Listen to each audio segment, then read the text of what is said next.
Olá, meninos, tudo bem? Hoje a gente termina a nossa aula de respiração celular com a terceira fase da respiração, que se chama cadeia respiratória.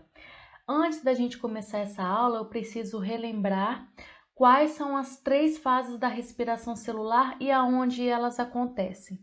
A primeira fase da respiração celular é chamada de glicólise. Essa fase glicólise, ela acontece no citosol da célula, que na verdade é o citoplasma, onde as organelas estão inseridas.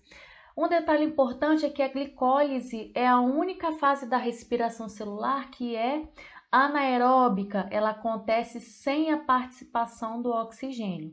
Então, glicólise acontece no citosol ou citoplasma.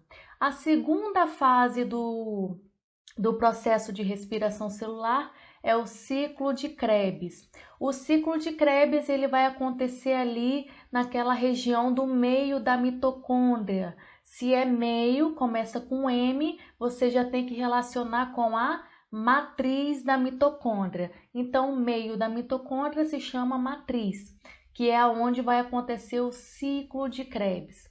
E a terceira etapa, que é chamada de cadeia respiratória, que é a última etapa da respiração, ela vai acontecer naquelas ondinhas da mitocôndria e essas ondinhas têm um nome, se chama cristas ou cristas mitocondriais, que é a mesma coisa, ok?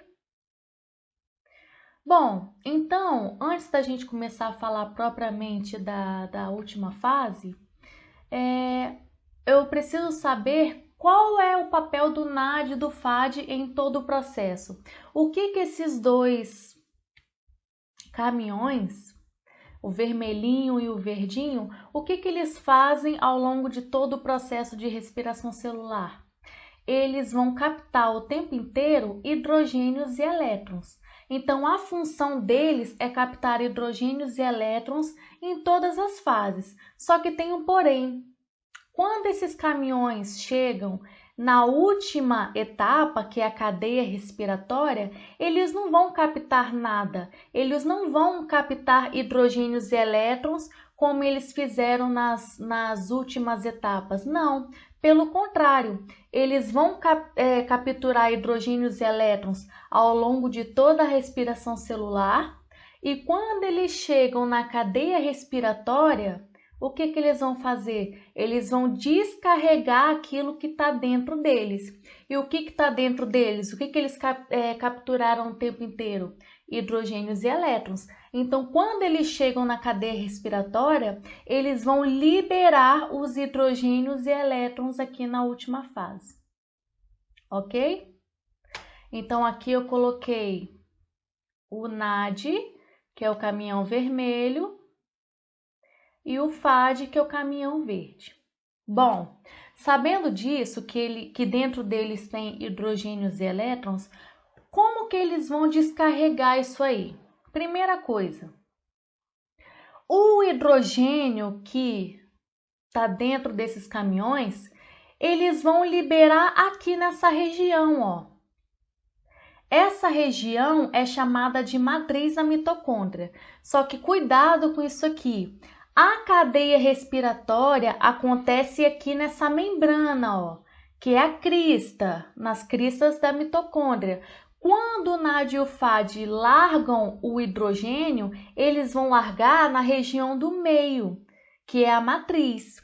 Então, em que local o NAD e o FAD vão largar o hidrogênio? Que é a primeira coisa que vai acontecer. Eles vão largar na matriz. Mas é na matriz que acontece a cadeia respiratória?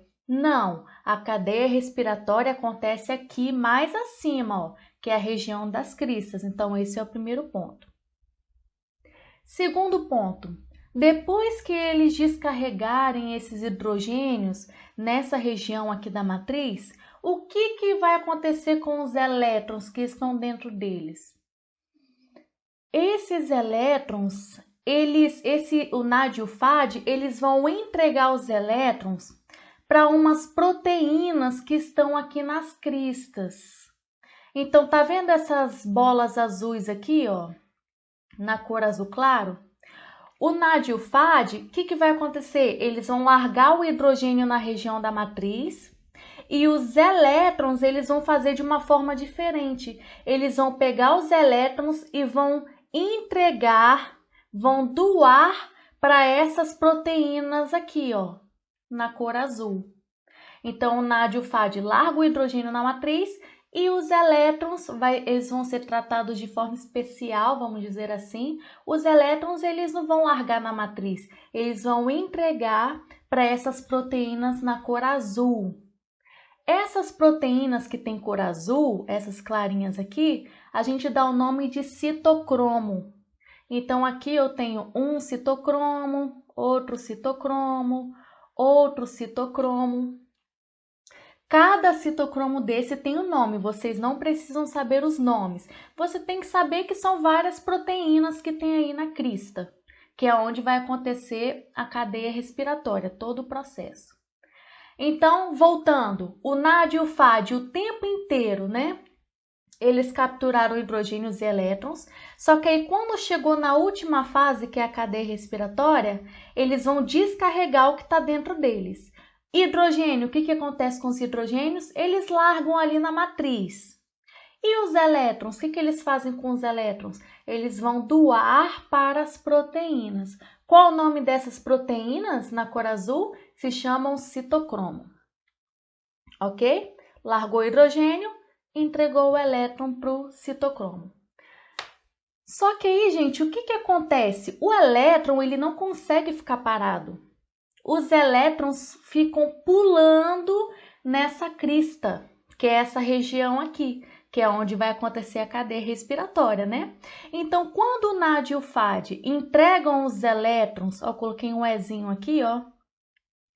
Quando eles entregam esses elétrons para essas proteínas, que são citocromos, o elétron ele não consegue ficar parado. Então, o que vai acontecer? O elétron que está aqui nessa proteína vai pular para essa. E o elétron que está aqui pula para essa. Então, os elétrons ficam pulando o tempo inteiro nessa cadeia respiratória. Ok? Só que aí tem um detalhe. Qual que é o objetivo disso? Para que o elétron vai ficar pulando ali na cadeia respiratória? Pessoal, olha só que interessante. Quando o elétron pula de uma proteína para outra, uma coisa muito interessante acontece, que é o quê? Quando o elétron pula, nesse momento do pulo, ele acaba liberando energia. Então, olha para a imagem aqui, ó. Vamos supor que o NAD, que é o vermelhinho, entregou o elétron para essa proteína aqui, para essa primeira. O elétron vai ficar nessa proteína? Não, porque ele não consegue ficar parado. E aí, vamos supor que a segunda aqui não tenha nada, esteja vazio. O que acontece? Esse elétron que está aqui, ele vai pular para a segunda proteína, para o segundo citocromo, ok?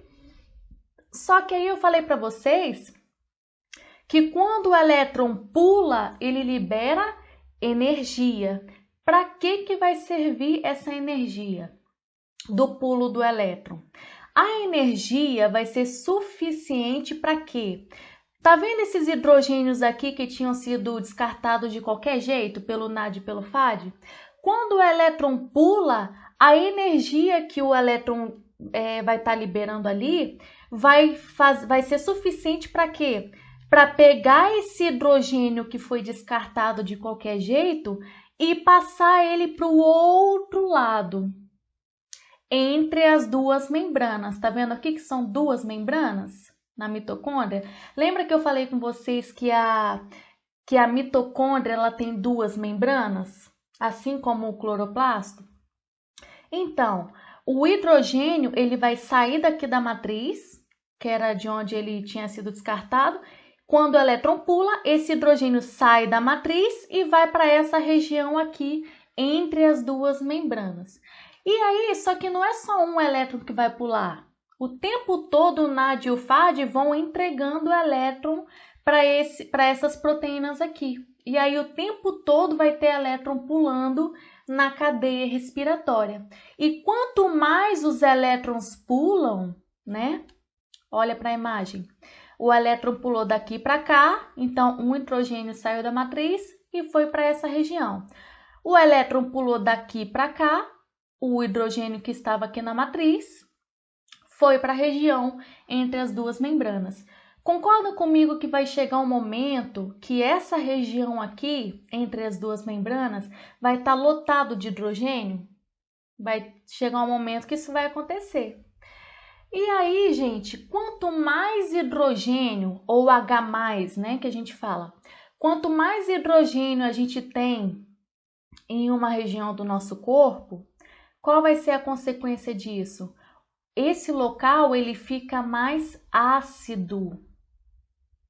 Então, por exemplo, o seu estômago, ele é ácido, concorda? Se o seu estômago é ácido, quer dizer que tem uma grande quantidade de quê? De hidrogênio. Aqui é a mesma situação. Muitos hidrogênios, quando os elétrons vão pulando, muitos hidrogênios vão sair da matriz e vão pular para essa região. E aí a quantidade de hidrogênios vai se acumular aqui. E esse ambiente acaba ficando ácido. Essa acidez vai servir para alguma coisa. Para que essa acidez vai servir? Quando esse ambiente fica ácido, essa acidez vai fazer uma enzima funcionar. Tá vendo essa enzima aqui em laranja? O nome dela é ATP sintase. Vou repetir, ATP sintase. Por que a ATP sintase funciona? Porque essa região aqui ficou muito ácida. Então, o que faz a ATP sintase funcionar? É a acidez decorrente da quantidade de hidrogênio que a gente tem aqui em cima, certo? Só que essa ATP sintase, como que ela vai funcionar? Ela começa a girar, a rotacionar. Então, à medida que esse ambiente vai ficando ácido, a ATP sintase vai rotacionando, vai girando bem rápido, como se fosse uma turbina. E aí, pessoal, esses hidrogênios que estão nessa região aqui, o ambiente vai ficando ácido, a ATP sintase começa a girar, só que os hidrogênios não vão ficar nesse lugar. O que eles vão fazer? Eles vão entrar dentro dessa enzima que está girando, que é a ATP sintase. Então, os hidrogênios vão sair dessa região e vão entrar dentro da ATP sintase e ela está girando o tempo inteiro. E aí percebam que os hidrogênios vão voltar para a região da matriz. Então, olha só que interessante. No início, quando o NAD e o FAD largaram o hidrogênio, os hidrogênios estavam na matriz. E aí o elétron pulou e os hidrogênios saíram da matriz e foi para essa região aqui, entre as duas membranas. E aí ficou ácido. O que aconteceu? Fez a enzima ATP sintase rotacionar, só que os hidrogênios não queriam ficar aqui, e aí aconteceu o que com eles? Eles entraram na ATP sintase e voltaram para a região da matriz. Tá bom? Então, olhem aqui, ó, os hidrogênios voltaram para a região da matriz. Para explicar essa parte da ATP sintase, eu quero dar um exemplo do nosso dia a dia. Quando a gente pega um copo com água e pega uma colher de açúcar e joga nesse copo e começa a mexer, essa colher que a gente está mexendo é como se representasse a enzima ATP sintase. É como se aquilo lá, como se a colher que a gente está mexendo fosse essa turbina. Vamos imaginar. E aí, quando a gente mexe esse copo, né, com água e açúcar, depois de um tempo, o que acontece? A água não fica doce? Por que a água ficou doce? Porque as moléculas de água desse copo foram grudando nas moléculas de quem? Do açúcar. Eu falei de uma forma bem fácil aqui para a gente entender. Então, quando a colher vai se movimentando, né, que a gente está girando ela lá no copo, as moléculas de água vão grudar nas moléculas de açúcar e vão ficar unidas. E aí a água fica adocicada. Nesse caso, o que acontece? Quando a turbina gira, vamos supor que isso aqui seja a colher que eu dei o exemplo. ela vai girar e duas coisas vão se unir. Como no caso que eu expliquei, a água se uniu com quem? Com açúcar. Nesse caso, quem é que vai grudar em quem? Olha aqui no cantinho. Eu tenho ADP. O que é ADP? É uma molécula que tem 2 fosfatos. Por isso que é DP, tá vendo aqui, ó? Adenosina difosfato. Eu tô falando o nome para informação mesmo, tá?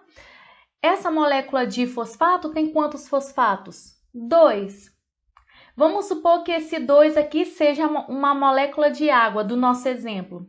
Essa molécula de água, no exemplo, grudaria com quem? Não seria na molécula de açúcar? E aí grudaria? Nesse caso aqui, quem é que vai grudar com quem? O ADP vai grudar com o outro P, formando ATP.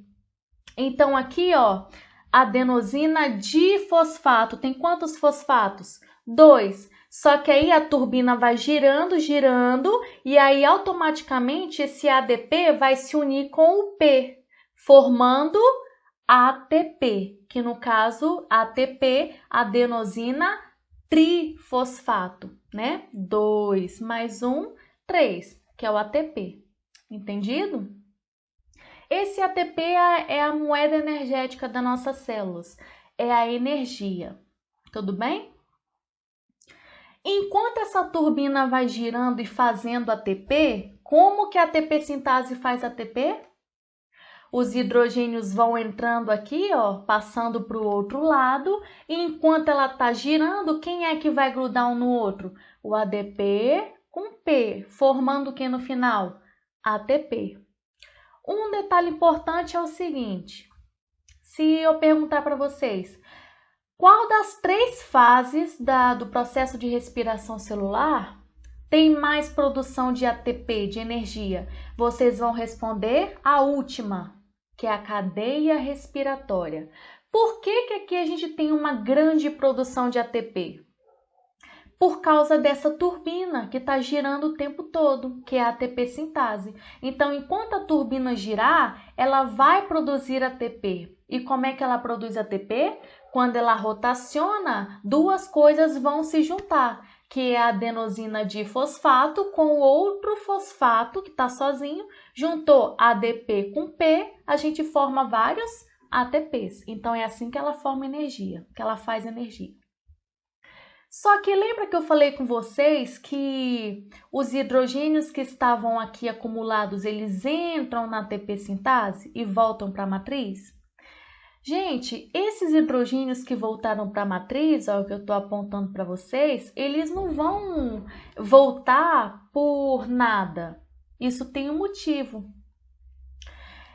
Lembra que eu falei com vocês que o oxigênio, ele participa do processo de respiração celular? Olha o oxigênio aqui entrando no processo, ó. Esse oxigênio, que é esse Ozinho aqui, veio da nossa respiração, ou inspiração, que é o mais correto. E aí, gente, o que vai acontecer? Tá vendo essas 2 bolinhas azuis aqui que eu coloquei em cima do oxigênio? Sabe o que é isso aqui? Elétrons que o oxigênio pegou dessas proteínas aqui, dos citocromos. Então, lembra que eu falei com vocês que os elétrons vão pulando o tempo todo? Só que os elétrons, gente, eles vão pular o tempo inteiro. Então, eles não vão ficar aqui no citocromo. Alguém vai ter que pegar esses elétrons. E quem é que vai pegar esses elétrons aqui? Por exemplo, se esses elétrons pularam do citocromo, quem é que vai pegar eles da cadeia respiratória? Vai ser o oxigênio. Então, nesse exemplo aqui, percebam, o oxigênio, quantos elétrons ele pegou daqui de cima? Quantas bolinhas eu coloquei aqui? 2, tá vendo aqui, ó? Essas bolinhas azuis são esses elétrons aqui, ó, que estão pulando o tempo inteiro. Então, quem é que vai ficar puxando o elétron para a cadeia respiratória funcionar? É o oxigênio. Então, ó, enquanto o oxigênio está retirando o elétron, né? Olha aqui para a imagem. Quando ele puxa o elétron aqui, ó, Concorda comigo que esse espaço vai ficando vazio e aí possibilita que os elétrons continuem a pular? Porque imagina, se uma vaga de estacionamento está ocupada por um carro, outro carro não pode entrar, concorda comigo? Então, se por exemplo, se aqui está ocupado de elétron, um outro elétron não pode vir para essa parte, concordam comigo? Então, quem é que vai puxar o elétron para deixar essa proteína vazia para outro elétron poder pular? Porque a intenção é o elétron ficar pulando o tempo todo, concordam? Quem é que puxa esses elétrons? É o oxigênio. Então, aqui eu coloquei duas bolinhas, é como se ele puxasse dois elétrons daqui, desse processo. Só que aí, gente, o elétron é como se ele fosse uma cola. Para que eu vou querer cola, entre aspas, aqui no oxigênio? Para possibilitar que alguma coisa grude ali no oxigênio. E quem é que vai grudar? Quem é que está ali na região da matriz, que voltou para a região da matriz? São os hidrogênios. Então, lembra que o hidrogênio passou daqui para cá? Então, nesse exemplo aqui, ó, esse hidrogênio vai grudar nesse elétron e o outro hidrogênio vai grudar no outro elétron. Agora eu pergunto para vocês, o que a gente acabou de formar? A gente tem um oxigênio e dois hidrogênios grudados aqui. Dois hidrogênios e um oxigênio. Qual que é a molécula que a gente formou? H2O, que é água. Então, se tiver oxigênio, ele vai pegar elétron e vai formando água o tempo todo. Então, a partir do oxigênio, a gente tem o quê? Água. Então, esse é o processo que eu queria explicar para vocês. E tem um outro detalhe também, gente. Olha só. Se eu te fizer uma pergunta assim, esses elétrons estão pulando o tempo todo na cadeia respiratória. Isso aí você já sabe. Quem é que faz com que esses elétrons continuem pulando? Eu acabei de explicar para vocês. Quem é que vai deixar sempre um espaço vazio para os elétrons continuarem tendo espaço para pular? Quem é que faz isso? É o oxigênio. Lembra que eu falei que ele fica pegando o elétron o tempo todo? Concordam comigo que se alguma coisa atrapalhar isso, a cadeia respiratória ela para de funcionar? Vou dar um exemplo. Existe uma substância que é um veneno que se chama cianeto de potássio. Daqui a pouquinho eu vou passar a imagem e vocês vão ver. O cianeto de potássio é um veneno, é uma substância que vai agir na cadeia respiratória. Como que ele vai fazer isso? Aqui em azul eu tenho as proteínas que se chamam citocromos. O cianeto de potássio, que é o veneno, ele vai fazer o quê? Tá vendo essa última proteína que tá aqui? Agora eu vou precisar marcar com a caneta. Tá vendo essa última proteína? O cianeto de potássio, ele vai grudar nessa última proteína. Então, ele vai, ó, vou marcar um X aqui, ó. Ele vai grudar bem aqui na última proteína.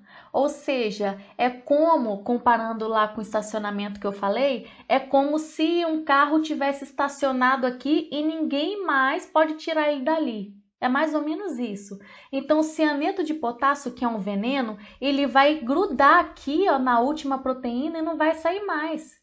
Ou seja, ele está barrando os elétrons de continuar pulando. Então, esse elétron aqui, ó, se o último citocromo está ocupado pelo veneno, vocês acham que o elétron que está aqui vai conseguir pular para cá? Sim ou não? Não consegue. E esse elétron aqui, gente, vocês acham que ele vai conseguir passar daqui para cá? Não, porque aqui também já está ocupado, ou seja, tudo vai ficar ocupado. O veneno, que é o cianeto de potássio, se ele gruda aqui, ele vai travar completamente a cadeia respiratória. E concordam comigo que o elétron que está pulando o tempo todo, ele não vai conseguir chegar até o oxigênio? Concordam comigo? Porque travou tudo, como é que o oxigênio vai pegar o elétron? Não tem como. Olha a outra consequência. Se o elétron não consegue pular mais porque está tudo ocupado, o hidrogênio, olha só, gente, o hidrogênio que foi descartado aqui na matriz no início, pelo NAD e pelo FAD, vocês acham que o hidrogênio vai conseguir passar para outra região? Não. Por que que não vai? Porque o hidrogênio, ele só consegue passar de um lado para o outro se o elétron pular. Mas nesse caso o elétron não consegue pular porque está tudo ocupado, ou seja, toda a cadeia respiratória vai travar. Aí você me pergunta, tá, professora, eu entendi tudo isso aí, mas qual que é a consequência? Gente, se não tem hidrogênio nessa área aqui, porque os elétrons pararam de pular, esse ambiente vai ficar ácido? Não, porque os hidrogênios não conseguem passar para essa região. E se não tem acidez, vou fazer um X aqui. Essa ATP sintase funciona? Também não. Olha só, gente, para tudo. Se essa ATP sintase não funciona, ela não vai girar mais. E se ela não gira mais, esse ADP se une com P? Também não. Forma ATP? Também não.